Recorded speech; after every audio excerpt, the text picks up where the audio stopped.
The old house stood on a hill overlooking the town, its windows like vacant eyes staring out into the perpetual twilight.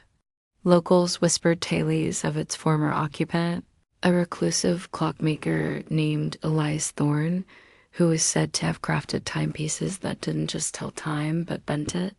One stormy night, a young urban explorer named Alex, fueled by bravado and a thirst for viral content, decided to investigate. Armed with a flashlight and a shaky camera, he forced open the creaking front door. Dust motes danced in the beam of his light, disturbed by his intrusion. The air was heavy, thick with the scent of decay and something else. Something metallic and ancient, like gears grinding in the dark. He found the clockmaker's workshop in the attic. Hundreds of clocks of every conceivable size and design adorned the walls and tables. They were all stopped, their hands frozen at precisely 3:07 a.m. Alex shivered, a cold dread creeping up his spine.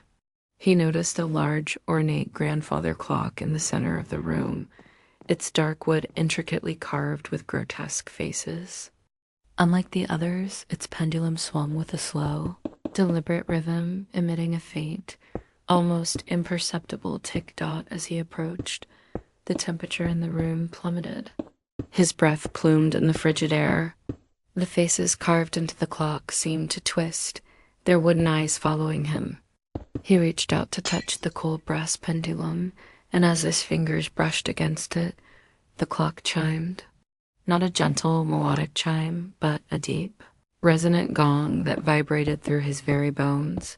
The sound echoed, not just in the room, but in his mind, stretching and distorting. The stopped clocks around him began to whir, their hands spinning wildly, then snapping back to 3:07 a.m. Again and again, they spun and reset, a cacophony of clicks and whirs that grew louder, more frantic. Alex stumbled backward, his heart hammering against his ribs. He tried to scream, but no sound escaped his throat. The grandfather clock's pendulum swung faster, its ticking growing deafening. The grotesque faces on its casing began to whisper, their voices a dry, rustling sound like dead leaves skittering across a barren ground. Tick-tock time is ours, they hissed. He turned to flee, but the door to the attic was gone, replaced by a solid wall of ancient wood. Panic seized him. He was trapped. The clock spun faster, the whispers grew louder, and the air grew colder, colder than anything he had ever known.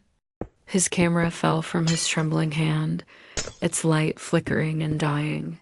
In the sudden darkness, the only illumination came from the glowing red eyes that now opened on the carved faces of the grandfather clock, the last thing Alex saw.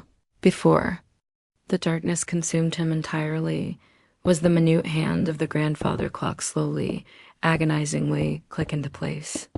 3:07 a.m. The next morning, the storm had passed. The old house stood silent on the hill, its windows still like vacant eyes. A search party found Alex's camera outside the front door, its memory card corrupted. The only salvageable image was a blurry, distorted shot of a grandfather clock, its hands frozen at 3:07 a.m. And sometimes, late at night, when the wind howls just right, the townsfolk swear they can hear a faint, rhythmic ticking coming from the old house on the hill, always accompanied by a whisper that seems to carry on the wind. Tick-tock, time is ours.